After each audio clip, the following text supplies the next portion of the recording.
Good morning. मेरा नाम doctor Rahul Agarwal है। मैं नाक कान गले का डॉक्टर हूँ। आज हम बात करते हैं ऑडियोमेट्री टेस्ट की। ये एक हेयरिंग टेस्ट होता है जो किसी भी आप ईएनटी सर्जन के पास जाएंगे और कोई भी कान का डिफेक्ट होता है तो ये बहुत इनिशियल टेस्ट, अगर हेयरिंग लॉस है तो उसको ऑडियोमेट्री टेस्ट बोलते हैं। आज हम बात करेंगे उस टेस्ट के बारे में, उसका इंटरप्रिटेशन कैसा किया जाता है, उसको कैसे किया जाता है और क्यों किया जाता है। पहले हम बात करें क्यों। कोई भी अगर हेयरिंग लॉस है, किस वजह का हेयरिंग लॉस है, वो देखने के लिए इनिशियल टेस्ट होता है ऑडियोमेट्री। उसकी रिपोर्ट जनरेट होती है जो इस तरीके से रहती है। इसका इंटरप्रिटेशन एक ईएनटी सर्जन या एक क्वालिफाइड ऑडियोलॉजिस्ट करता है। उसका इंटरप्रिटेशन की हम बात करते हैं तो हम ये ग्राफ देखते हैं। जो ऑडियोग्राम होता है वो इस तरीके से ग्राफ पे आता है। हम वो ग्राफ समझने की कोशिश करते हैं। इसमें जो लेफ्ट साइड में है उसकी इंटेंसिटी है, उसकी वॉल्यूम है, कम डेसिबल में काउंट होती है।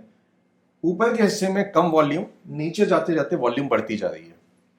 जो टॉप पे है ये फ्रीक्वेंसी है, लेफ्ट साइड पे लो फ्रीक्वेंसी है, राइट साइड में हाई फ्रीक्वेंसी है। अब इसमें अलग अलग किस्म की आवाज अलग अलग जगह पे सुनाई देती है। जैसे जो एक, अगर हम ड्रिपिंग टैप की बात करें, पानी टपकता हुआ टैप, तो वो एक सॉफ्ट वॉइस है लो फ्रीक्वेंसी की। वही चीज अगर बार्किंग डॉग की बात करें तो वो एक लाउड नॉइज है लो फ्रीक्वेंसी पे। यही चीज अगर हम मोटरसाइकिल पे आते हैं तो मोटरसाइकिल की जो आवाज होती है वो एक लाउड नॉइज है हाई फ्रीक्वेंसी में। और वही चीज अगर हम बर्ड्स, जो चर्पिंग बर्ड्स हैं, बर्ड्स जो बोल रही हैं आपस में, वो एक हाई फ्रीक्वेंसी लेकिन सॉफ्ट साउंड है। जो हम आपस में बात करते हैं, आपस में जो लोग बात करते हैं, वो 20 की इस अप्रोक्सीमेटली इस एरिया में आता है जो हम अपने दिनचर्या में जो बातें की जाती हैं। इसमें भी जो अगर वॉवल्स की बात करें, ए ई आई ओ यू, वो तकरीबन इस हिस्से में आता है और कॉन्सोनेंट हाई फ्रीक्वेंसी में आते हैं। तो इट आप पे डिपेंड करता है कहाँ कितनी फ्रीक्वेंसी लॉस है।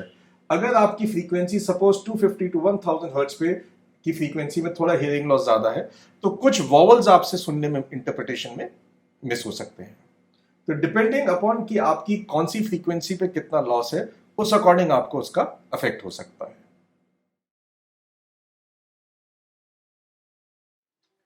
जो ऑडियोमेट्री टेस्ट किया जाता है वो एक इस तरीके के सेटअप में किया जाता है जिसमें अंदर के हिस्से में एक साउंड प्रूफ रूम है। पेशेंट यहाँ बैठता है, उसके ऊपर एक हेडफोन्स लगाए जाते हैं, ये बंद कर दिया जाता है और ये पूरा साउंड प्रूफ रूम रहता है। जो ऑडियोलॉजिस्ट है वो बाहर बैठता है और इस विंडो के थ्रू पेशेंट से कम्युनिकेट करता है थ्रू अ सिग्नल और अ माइक। बाहर बैठ के जो उसका इंस्ट्रूमेंट होता है उससे वो एक नॉइज भेजेगा, अलग अलग किस्म की नॉइज, और उससे चेक किया जाता है पेशेंट को किस फ्रीक्वेंसी में, किस लाउड नॉइज पे, उसकी इंटेंसिटी पे और किस फ्रीक्वेंसी पे आवाज आ रही है या नहीं आ रही है। जो आवाज आ रही है या नहीं आ रही है उसके अकॉर्डिंग चार्ट पे प्लॉट किया जाता है। वही प्लॉट अब हम आगे समझते हैं। हमने अभी देखा कि ऑडियोमेट्री टेस्ट कैसे किया जाता है, उसका इंटरप्रिटेशन। बेसिकली जो भी ये टेस्ट हमने किया, ये टेस्ट करने के बाद जो ईएनटी सर्जन है वो आपको इसका इंटरप्रिटेशन प्रॉपर करके, तरीके से करके बताएंगे।